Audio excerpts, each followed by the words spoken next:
तदानीं नास्तिद्रजो नो व्योमा परो यत् किमावरीवः कुह कस्य शर्मन्नम्बः किमासीत् गहनं गभीरम् न मृत्युरासीदमृतं न तर्हि न रात्र्या अनासीत् प्रकेतः।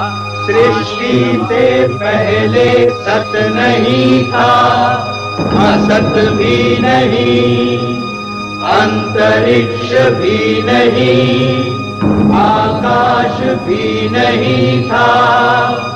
छिपा था क्या, कहाँ, किसने ढका था?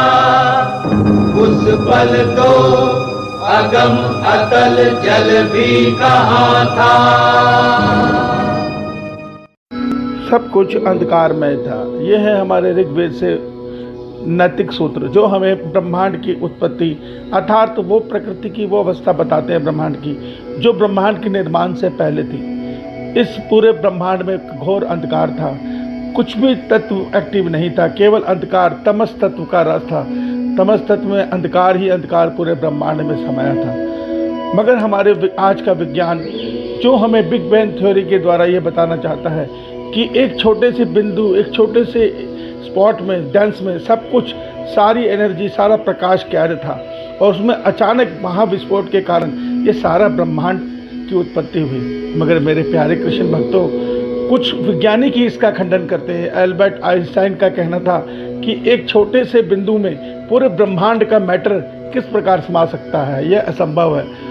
मगर मेरे प्यारे कृष्ण भक्तों, आज की बिग बैंग थ्योरी में उस हॉट डेंस स्पॉट बिंदु में सारे ब्रह्मांड का मैटर, सारे ब्रह्मांड की ऊर्जा समाई हुई थी, जबकि यह बिल्कुल असंभव सी बात है। मगर हम जब अपने वैदिक विज्ञान के अनुसार इस सत्य को देखते हैं तो हमें जो परिणाम दिखता है उसके अनुसार ये बिग बैंग थ्योरी कहीं नहीं टिकती, कहीं नहीं ठहरती। हम ना तो इसमें कोई तर्क नज़र आता है। क्योंकि जो हमारे वैदिक विज्ञान की थ्योरी है उसको जब हम समझते हैं तो वो हमें समझ में आती है, उसका अर्थ समझ में आता है। आइए हम उसको समझते हैं। जय श्री कृष्णा।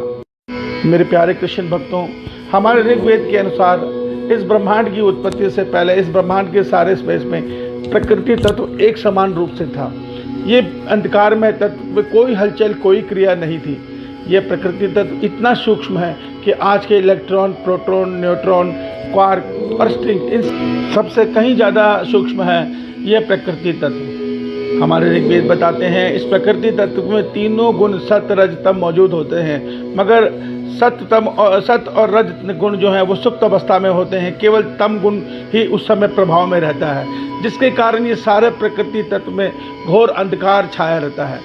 इतना अंधकार कि उस समय टेम्परेचर 0 डिग्री रहता है। कोई पूरे ब्रह्मांड में कोई हलचल नहीं होती, बिल्कुल सुप्त अवस्था होती है।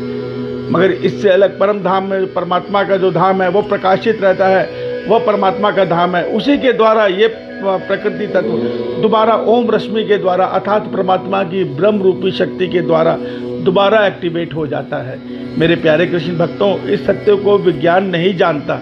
विज्ञान तो इस खोज में है कि बिग बैंग से पहले कुछ नहीं था, अब जब दोबारा ब्रह्मांड विस्फोट से खत्म होगा तो फिर सब कुछ खत्म हो जाएगा। मगर विज्ञान को ये नहीं पता ये प्रकृति बार बार बनती और बिगड़ती रहती है।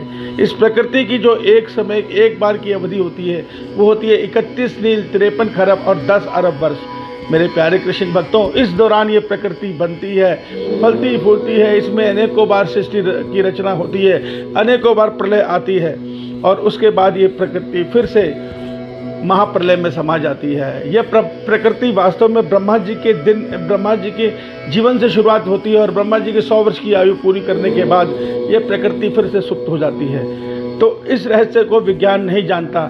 इस सत्य को समझकर आप ये सत्य समझ गए होंगे कि ये बिग बैंग थ्योरी केवल अटकलें हैं, विज्ञान की केवल एक कल्पना मात्र हैं। वास्तविक सच हमारे वेद बताते हैं। हमारे वेद इतने महान हैं, इतने गुण हमारे वेदों में बताए विज्ञान आज के विज्ञान से कई सौ साल गुना आगे की बातें हमें बताता है। आगे हम समझेंगे हमारे विज्ञान ने किस प्रकार बताया है कि सूर्य की जो कोर की परिधि है वो बिल्कुल एक्यूरेट उसके विषय में बताया है, जिसके विषय में विज्ञान अभी नहीं जानता। हमारे वेद हमें यह बताते हैं कि विज्ञान कहता है प्रकाश सबसे तेज है इस ब्रह्मांड में, प्रकाश की गति। मगर हमारे वेद यह बताते हैं कि प्रकाश की गति से भी तेज धनंजय प्राण की गति है, जो हम आगे किसी वीडियो में समझेंगे। मेरे प्यारे कृष्ण भक्तों, अपने सनातन धर्म पर गर्व करो, संसार को इस धर्म के विषय में बताओ और हमारे इस चैनल को सब्सक्राइब करके हमारे वीडियो को आगे भेजो, ताकि हम सब, हमारे सारे भारतवासी सनातन धर्म के इन महान सत्यों को समझकर अपने धर्म पे गर्व करें। आज दूसरे देश वाले हमें अपना विज्ञान की अकड़ दिखाते हैं, हम उन्हें अपने विज्ञान के विषय में बताएं। जय श्री कृष्णा। श्री भगवान आप सभी का मंगलमय जीवन करें।